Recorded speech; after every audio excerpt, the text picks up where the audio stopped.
Hey, Tammy Jersey Roberts.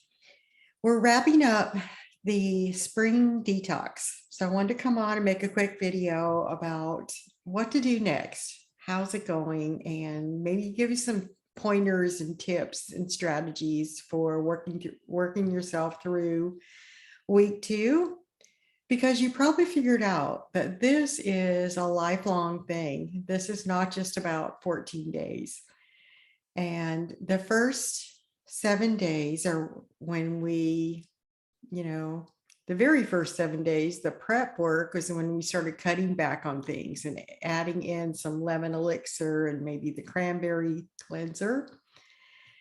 And then the phase 2 was when we eliminated certain foods, the most popular foods that a lot of people have either sensitivities or intolerances to. We took those out.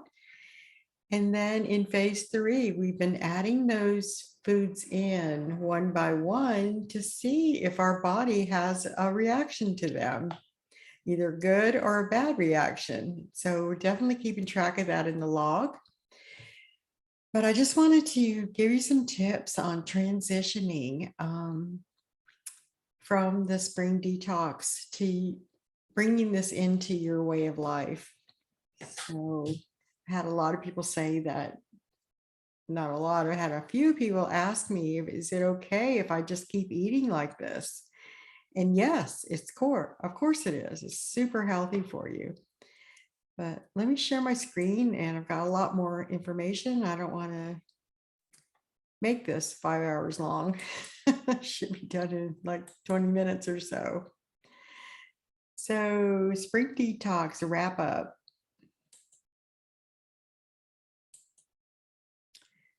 Staying with the program. So some of you may have found it tough to stay with the program, but if you can get yourself to do this, this program will change your life. It's going to change the way you look at how you're eating, change the way you notice how you feel from certain foods. And every day we're bombarded by thousands, and I am not exaggerating, thousands of toxins, which can lead to sicknesses. And of course, we can't avoid those. There's a lot of them that we just can't avoid, and they're all around us in the air, the water, the environment. They're all around us, and there's no way that we can possibly avoid all toxins. So we've got to make sure that our body is eliminating them. So the tools that you learned here, especially the emotional and the physical tools, they'll support your body and your mind to release the blockages. So can you think of any blockages that you have or you had? And are you ready to release them now? So transition to-dos. Refer to the 14-day at a glance. It's the file that's called at a glance. These are for the new foods that you're going to be bringing in one by one. You'll be testing a new food for 2 days, and you can add the new food to more than one meal if you want. And you don't want to add more than one new food in those 2 days, because we're testing that new food to make sure you can tolerate it. I'll talk about this later, but it can take anywhere from 2 to 20 days for that symptom to show up from some foods. So use your food diary to note any symptoms or reactions. It's very, very important, or you'll never see the pattern of anything that's different. So transitioning it's all about, finding what works for your body. You've heard me talk many times about everyone is unique. All the symptoms are connected, and, everything matters. You might not think that a symptom matters. You might even not think that it's a symptom, but It is. And write it in your food diary, the time and when it came up, and any notes that you want to say about it. And if you have symptoms of intolerance or feel like you need to extend the phase 3 of this detox, feel free to do that. It's no problem staying on this for weeks or even months. And look at your food diary for clues for imbalances. For me, I know I have poor sleep and lower back pain when I eat a food that I'm intolerant to. And what about you? And I'm sure you may have heard me talk before that I did a food intolerance test. Oh, I guess it's been 3 years ago now, but there were over 600 foods that came up that I was intolerant to. And what I didn't know then that I know now is that that test was actually just a waste of money, because if you're intolerant to one thing, it doesn't matter if you've got 600 or 6,000 other foods that you're intolerant to. It's all coming from the same thing. And healing your gut will just take care of all of it. And intolerances too can be a sign of enzyme, low enzymes, a certain, whatever type that food needs to digest it. So digestive enzymes are a way to go for that. And a lot of people are using those. So I made another webinar that's just about food intolerances, food sensitivities, and food allergies, because I know a lot of people get mixed up on that. So if you're not familiar with that, it's in the Facebook group, a link to it, and it's free. But it's amazing when you start writing all your foods, all your symptoms in your food diary, how you will start to see patterns, on what makes you feel good and what makes you feel not so good. So what are we adding in? So phase 3, days 8 through 14. Some of you have already started this. Day 8, we added in dairy. So you find out right away. Day 8 and 9, we're adding in dairy. And so you pretty much know with dairy most of the time right away. If you're intolerant, a lot of intolerances come up, within an hour or so of eating the food. And dairy is one of them that, if you can't do dairy, you'll know it right away, even though you may have been eating dairy for years and you didn't know that it was causing this. That's what's so cool about this cleanse and detox. Is we took it out for 7 days. Some of you had it taken out for longer. And as soon as you eat dairy, you know right away if you can eat it or not. But again, it doesn't mean that this is permanent. You could heal your gut in 4 to 6 months and be able to tolerate dairy.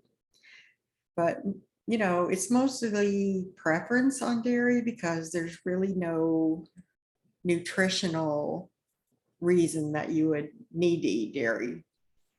Everything that you can get anything in dairy from other foods. So days 10 and 11, we added in some wheat to see how you're doing with wheat. And boy, wheat is one of those things that it's just been really ruined in our society. And I don't really know anyone that can completely tolerate wheat, especially if they're overweight, if they've got any kind of blood sugar issues, any kind of gut issues, leaky gut, or any kind of irritable bowel syndrome. Wheat is just not something that you want to do. But we're testing in here just so you can confirm that for yourself. Eggs and wheat, and nuts. You get the idea. So yeah, a lot of people are allergic to eggs and nuts.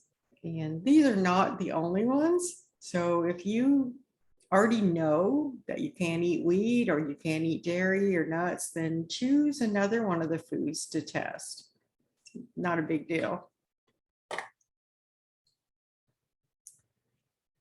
What is a food sensitivity? Like I said, it can take anywhere from 2 to 20 days after eating a food to show the symptoms. Well, how in the world are you going to know what you ate 20 days ago, 10 days ago?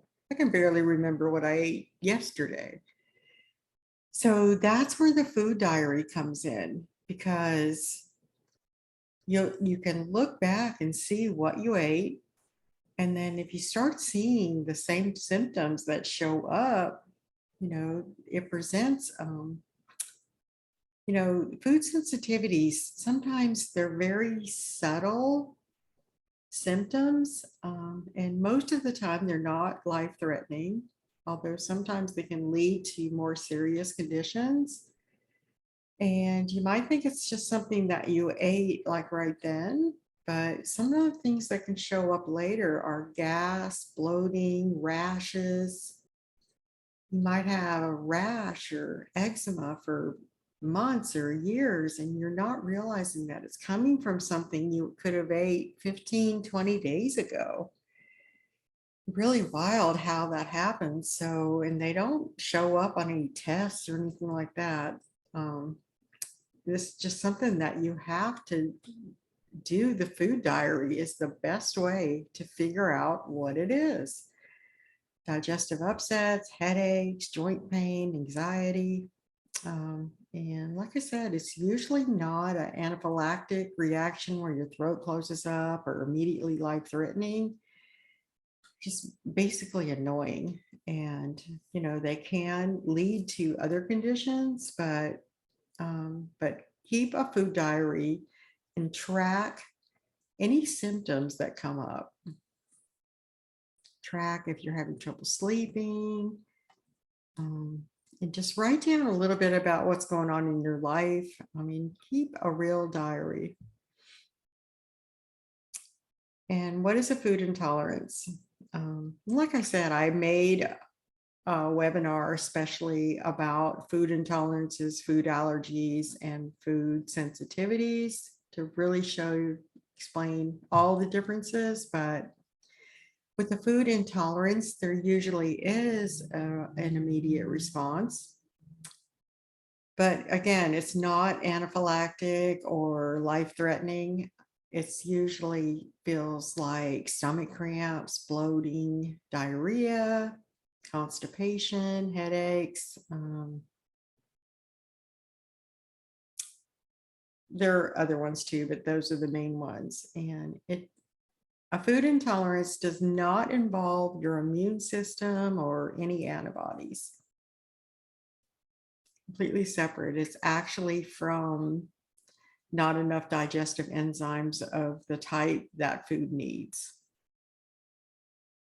Like you usually hear it, something like lactose intolerant would be from the dairy products that.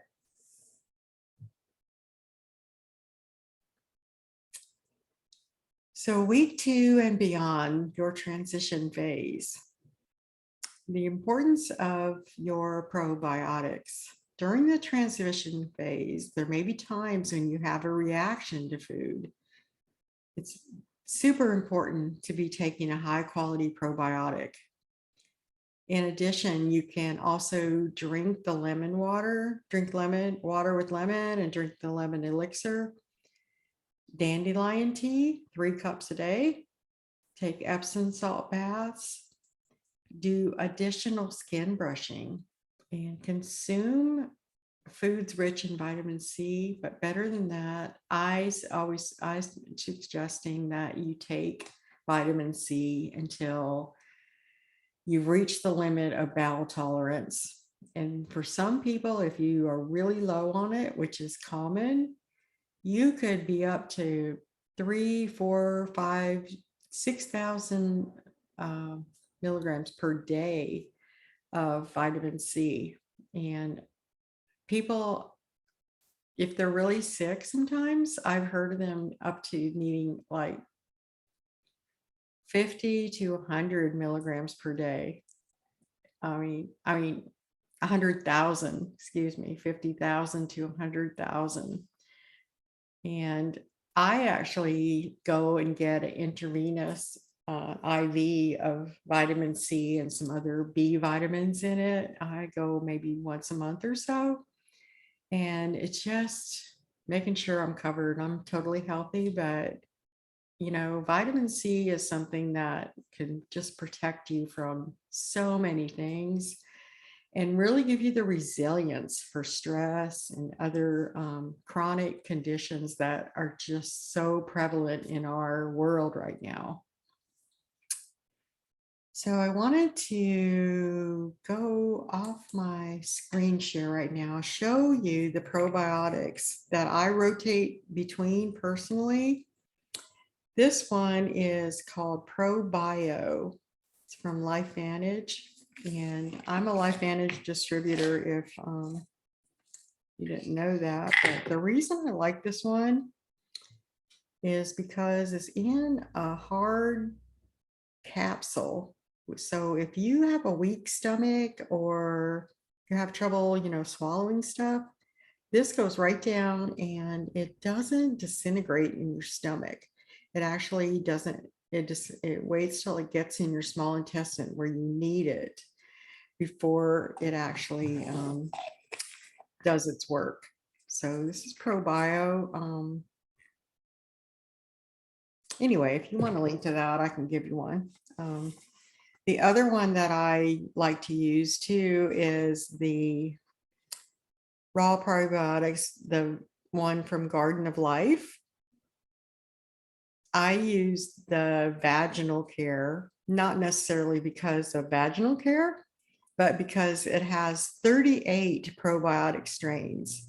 There's thousands and thousands of probiotic strains, but this one has 38, which is a lot higher than most of them. So whatever I need, I'm most likely going to get it from this because of the 38 strains. It's got the 38 most commonly needed strains. And I want my good gut bacteria to outnumber the bad bacteria. We need both, but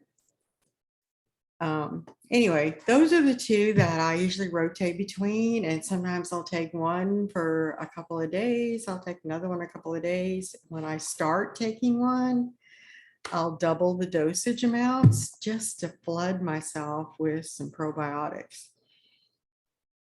Just feels so good. So let me get back here. Again, load up on the vitamin C. You cannot overdo it. If it gives you diarrhea, back off a little bit. Otherwise, just keep on going.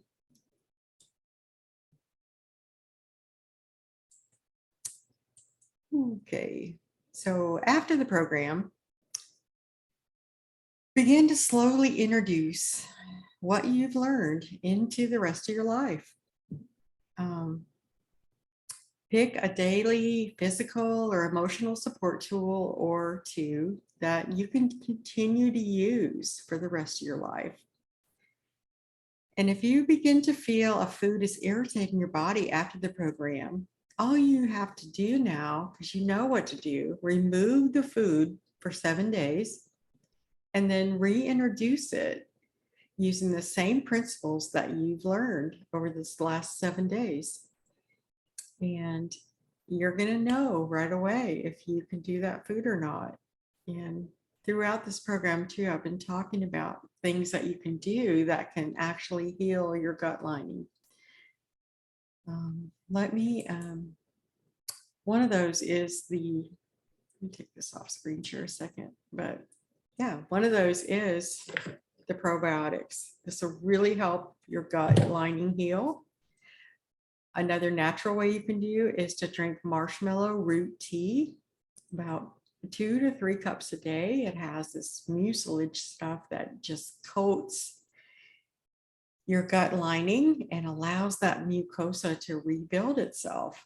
And slippery elm bark tea does that also. And then I've talked to a lot of you also about L-glutamine in the morning and in the evening on empty stomach.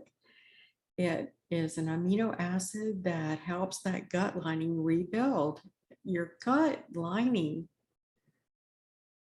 completely changes over in a very short time, like 3 to 4 days. And we keep damaging it over and over. And there's some things that are so damaged from gluten and high blood sugar that it's taking longer to damage and it needs a little bit of help, but you can do it. I mean, this is something that is very doable.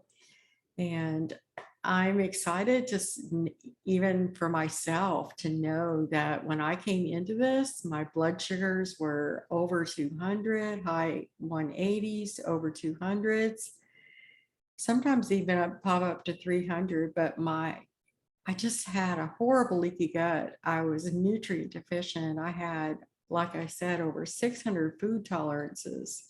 I want to go on and on about me. Let me wrap this up. We're wrapping this up. Okay, so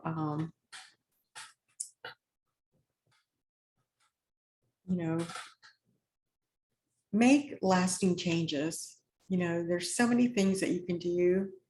You can continue to do skin brushing every single day before you take a shower. Take time to do the support tools that you learned during this detox, and commit to physically removing unwanted toxins in your everyday life. I'm going to be talking much more about this, but we have so many choices now that when we have a choice to use clean products, make the commitment that you're going to do that for yourself. And give yourself time to relax and evaluate how you feel. I know that we did the MSQ, the medical symptoms questionnaire, when we started out. At least I hope you did it. And so at the end of this 2 weeks, I want you to do that MSQ again and see how much better your numbers are.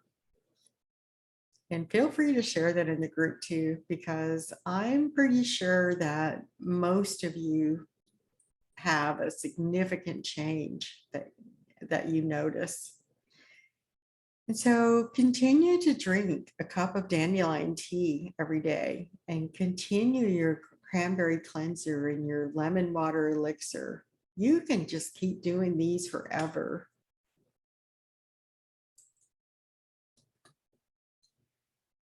And keep a strong and robust immune system and love your gut. Cultured vegetables, they support weight loss, they reduce cravings and help you avoid constipation.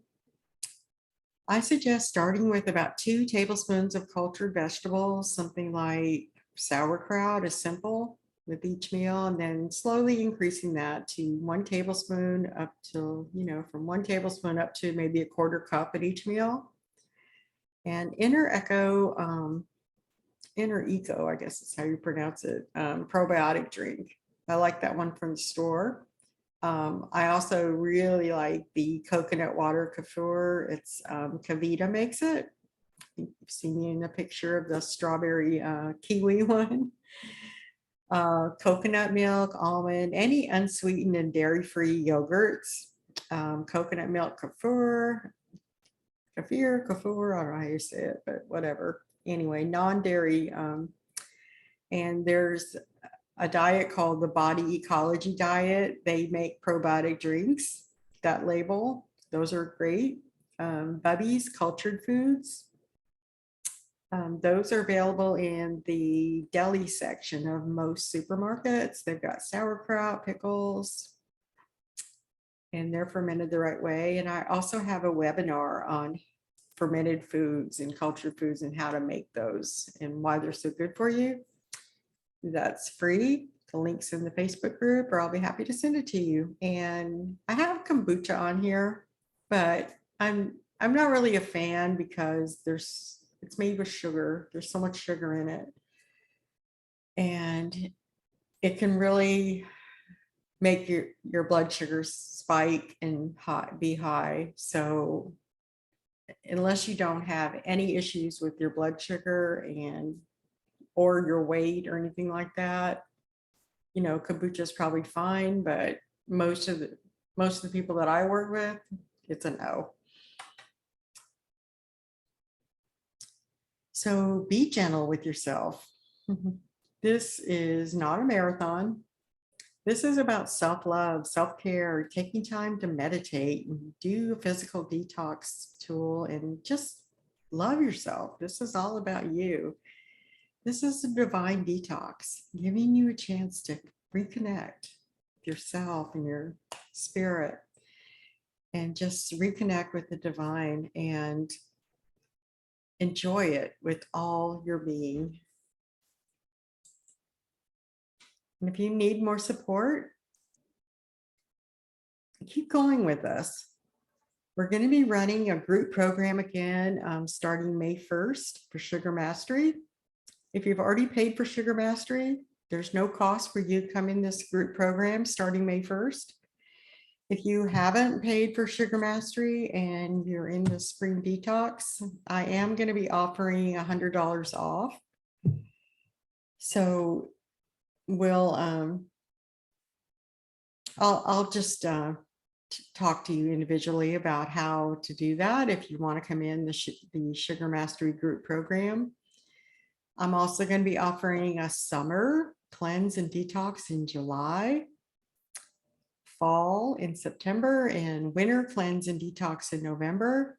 And then later on this year, I'm going to be offering one-on-one counseling where we'll meet for several sessions. I'm going to be setting up exactly what I want that to look like, but I know the first meeting is going to take 3 to 4 hours because I'm going to ask you probably 100 questions. I want to know like every single thing, and then it'll take me a couple of weeks to put together like a protocol that's individualized. I want everything to be completely personalized just for you, but I'll be talking more about that, just a sneak preview. So stay connected. I know that I'm very appreciative of Courtney and Kim. Oh, I shouldn't have started naming people. Misty. I'm not looking in the Facebook group now, so I'm going to mess this up. I'm so sorry, but I'm so thankful for all of you that have been posting and commenting and sharing your experience on this journey. I know Liv has been doing quite a bit too. So, oh my goodness, don't feel bad if I forgot to name you because I've been moving for the last couple of weeks and I've just been kind of in and out of the Facebook group, but I have looked at it and I'm super excited that you guys are doing so well. Love you. Thank you. Happy spring.